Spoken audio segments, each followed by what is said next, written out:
आपकी अदालत में अब बारी है सन 2011 के सबसे बड़े पब्लिक हीरो की। आपकी अदालत में अब लालू यादव से पूछेंगे 2011 के सबसे बड़े हीरो अन्ना हजारे के बारे में। 2011 का अगर लेखा जोखा लें तो साल के मिडिल में अन्ना हजारे बड़े हीरो बनकर उभरे। जगह जगह नौजवान तिरंगा झंडा लेके वंदे मातरम का नारा लगाते उनके साथ आ गए। लेकिन हम अन्ना जी को कैसे बोले कि हीरो हो गए?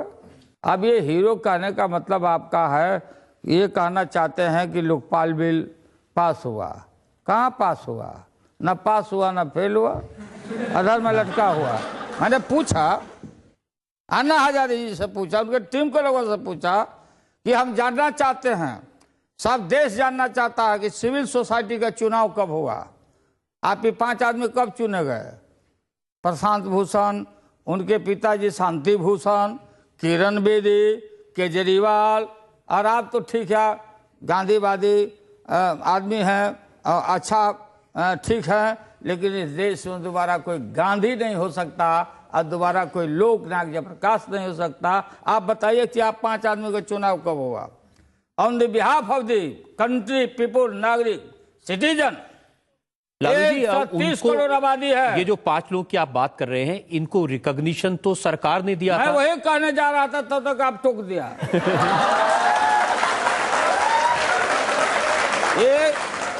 ये सारा काम सरकार ने किया। अन्ना जी का आदर हम करते हैं, गांधीवादी हैं, लेकिन इनको भी कह दिया। आप कह रहे हैं आदर करते हैं, जब वो अनशन कर रहे थे तो आपने उनका बहुत मजाक उड़ाया कि ये कोई मजाक नहीं। एक फिर हमको बदनाम करने के लिए बात, हमने ये कहा कि 73 साल का बुजुर्ग आदमी, अभी ना ठंडा के डर से बंबई चले गए थे वो, तो यहाँ सर्दी है, कारण क्या था वहां जाने का? तो सर्दी है, ठीक है। इसलिए मैंने पार्लियामेंट में कहा कि हम ऑल इंडिया अन्ना स्वास्थ्य बचाओ संघर्ष समिति हम बनाएंगे। अन्ना जी को रखना बहुत जरूरी है, उनका स्वास्थ्य का ख्याल हम लोग को करना। उनका स्वास्थ्य बहुत अच्छा, आपने देखा नहीं था राजघाट पर कितना तेज दौड़े थे वो। वही इसीलिए ना मैं बता रहा हूँ कि उनको ऐसा अमूल धरोहर हम लोग को नहीं मिलेंगे। मान लीजिए कि कल नौजवानों को हम लोग को आमरण अनशन करना है, तो हमने वही पार्लियामेंट में कहा था कि हम लोग को सीखना चाहिए कि 73 साल का वो बुजुर्ग आदमी कैसे इतना लंबा 13 दिन तक आमरण अनशन किए, और हम लोग को कल जरूरत पड़ेगा तो सीखना चाहिए। और उसी अनशन में उठ के टनाटन बोल भी रहे हैं, आवाज भी दे रहे हैं। शक्ति है तो हम लोग को देश के नौजवान भावी पीढ़ी के लोगों को सीखना चाहिए। अब दे दिया कि लालू यादव बोल दिया, मजाक कर दिया। नहीं, उन्होंने कहा कि ये ब्रह्मचर्य की ताकत है, वो शादी नहीं किया इसलिए उनकी ये ताकत है। और उन्होंने ये भी कहा कि जिन लोगों के 10-12 बच्चे हैं वो कैसे बताएंगे इस बात को। ठीक है, 12 बच्चे 11 बच्चे जो भी बच्चे एक आते हैं अपने भाग से। और इसके बाद हमको ब्रह्मचारियों के विषय में खूब जानकारी है, ब्रह्मचारियों, लेकिन मैं किन्हीं का नाम लेना नहीं चाहता। बहुत सारे लोग लाचारी ब्रह्मचारी हो जाते हैं, बहुत सारे लोग। हम किसी का नाम नहीं ले रहे हैं। फिर मैं बार बार लाचारी ब्रह्मचारी को मैं देखता हूं तो मुझे मुस्कान आता है। अगर ये 2011 का साल देखें तो जितने कुंवारे हैं, अन्ना हजारे, स्वामी रामदेव, राहुल गांधी, यही सब लोग हीरो बने रहे ना, अटल बिहारी वाजपेयी। लेकिन आपको नहीं लगा ये जो 2011 था ये ऐसे लोगों का जमाना था जिन्होंने शादी नहीं की? शादी नहीं की, अब शादी अन्ना जी हैं, स्वामी रामदेव हैं। रामदेव जी को फिर उसमें जोड़े आप। ये पहले होता था बाल विवाह। देखो बाल विवाह, नौजवान लोगों 13 साल 12 साल में शादी हो जाते थे। सिंदूरदान भी कर रहा दूल्हा, तो पता नहीं कि कहाँ सिंदूरदान कर रहा है। कपड़ा पर्दा रहता था कन्या के सामने, गौना होता था पहले। लड़की जब मैच्योर हो जाती थी तो गौने होते थे। हमारा गौना हुआ है, ये समझो। अब क्या हम लोगों ने देखा भी नहीं था, कोई चेहरा पहले नहीं देखा कि राबड़ी देवी का रूप रंग क्या है। हमारी जो पत्नी है, आप कह रहे हैं कि आपने जब शादी, आपको कुछ पता नहीं था कि कब शादी होगी, किससे शादी होगी? ये कहाँ पता रहता है किसी को? कब शादी होगा, कैसे शादी होगा, क्या शादी होगा, लेकिन ये तो पक्का ही था कि शादी होगा।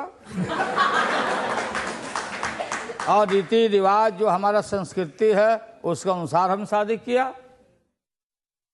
करना चाहिए भी लोगों को। अब बाकी आगे हम नहीं बोलेंगे, अब तो बहुत सारा विकृति आ गई है, बहुत विकृति है। उन चीज़ों का उल्लेख मैं नहीं करूंगा यहाँ पर। जो नहीं समझेगा उल्टा बोलेगा लालू ऐसा बोल दिया। इसलिए अन्ना जी के प्रति, सभी महानुभावों के प्रति अगाध श्रद्धा है हमारा। लेकिन ये सही नहीं है कि अन्ना हजारे को अगर जेल नहीं भेजते तो शायद ये आंदोलन इतना बड़ा नहीं बनता। नहीं, जेल भेजे, जेल नहीं, जेल के गेट तक लोग ले गया था। वो निर्णय ठीक नहीं था। अपना अनशन कर रहे थे, करने देना चाहिए। और उसके बाद एक बार जेल में भेजा और अगले दिन पार्लियामेंट में प्रधानमंत्री ने कहा मैं उन्हें सैल्यूट करता हूं। बिल्कुल, प्रधानमंत्री ने सैल्यूट का बोला कि मैं सैल्यूट करता हूं। किस स्टेज में किया?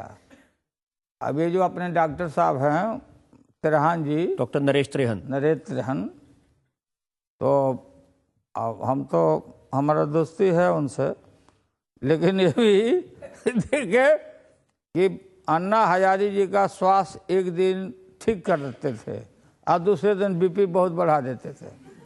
हल्ला मचा के भाई अन्ना हजारी अब मर जाएंगे, तोड़वाओ दे, कोई तरह से तोड़वाओ, इसी तरह से तोड़वाओ। तो हर लोगों ने कहा प्रणाम करते हैं, हे महानुभाव जान छोड़िए, प्राण बचाइए। तो अनशन टूटा, और फिर हर बात में अनशन। अरे भाई, एक अनशन का ताकत है। हम हमेशा इस्तेमाल करते करते लोग फेडअप हो जाएगा भाई, हर बात में अनशन करते रहते। ऐसी बातें कहेंगे, लोकपाल बिल पास नहीं होगा तो अन्ना हजारे फिर से बैठेंगे अनशन पे। अनशन आंदोलन करना हर आदमी का अधिकार है। अनशन से आदमी का, इंसान का स्वास्थ्य भी ठीक रहता है, सफाई रहती है, पेट की सफाई करके लोग जाते हैं बैठे। ऐसे स्वास्थ्य भी बनता है, साइंटिफिक लाभ भी उससे होता है। अब करना चाहिए। अब मैं समझता हूँ कि वो आप समझ गए होंगे कि कहाँ हम बिरनी के खोता में उंगली डाल दिए।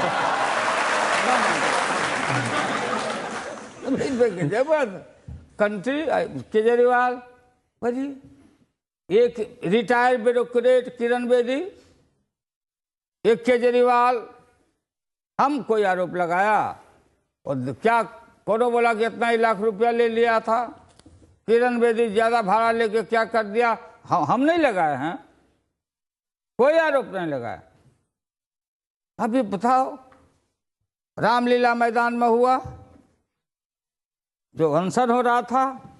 देखिए, रामलीला मैदान में 2 घटना, कै बोरा शराब का बोतल मिला वहां। ये किरण बेदी को बोलना पड़ा कि यहां शराब पी के मत आओ।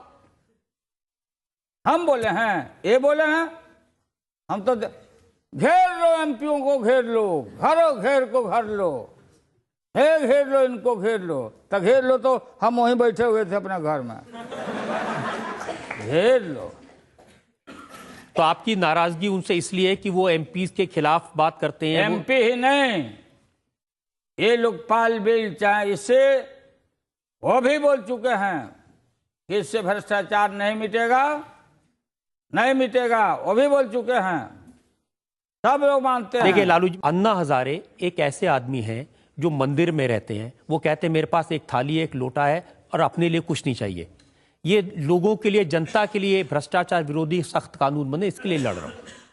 वही एक अकेले हैं इस तरह के, करोड़ों करोड़ लोग झोपड़ी में रहते हैं। अन्ना जी रहते हैं, वहां रहते हैं, अपने ठीक है रहते हैं, हम मानते हैं, रहते हैं।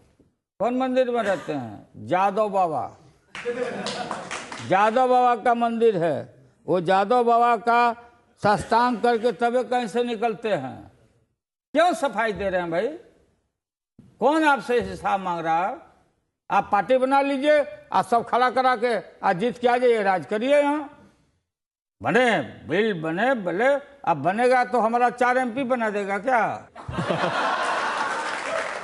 जनता से लोग पूछते हैं, आप लोग का अगर पूछना चाहते हैं। हाँ।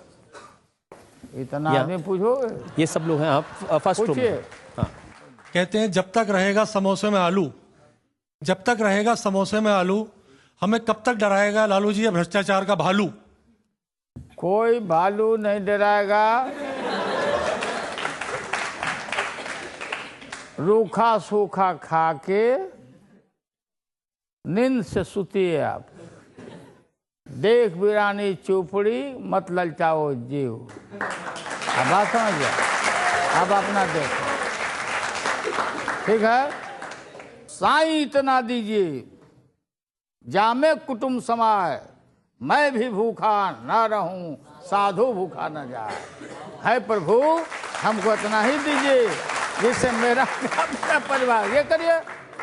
लालच ये आखिर क्या हो रहा है? जो हो रहा है, भूम मच रहा है, सब इधर उधर मिला रे के रे का रे धन रे। एक अपार्टमेंट से काम नहीं चल रहा है, 10-10 अपार्टमेंट चाहिए। आप तो जो साधु प्रवचन देते हैं उनसे भी अच्छा प्रवचन दे रहे हैं। हम कभी बढ़िया प्रवचन देते हैं, और लेकिन हम नहीं चाहते हैं कि हम इसमें इंटर करें। साधु वगैरह लोग हैं, बहुत लोग हैं, वो उनका भी स्थान अपना है। वो सब आप कह रहे हैं कि अगर आप उसमें एंटर करेंगे तो उनका बिजनेस, हाँ, थोड़ा असर पड़ेगा। अच्छा, लालू जी आपने अन्ना हजारे को निशाने पर रखा और सारे साल तीर चलाए स्वामी रामदेव पर। क्या तकरार है स्वामी रामदेव से लालू यादव की? ये लालू यादव से पूछेंगे एक ब्रेक के बाद। रामदेव स्वामी नहीं है, ये एक अच्छा ट्रेनर हो सकते हैं, PT कराने वाला, जैसे NCC में आदमी होता है।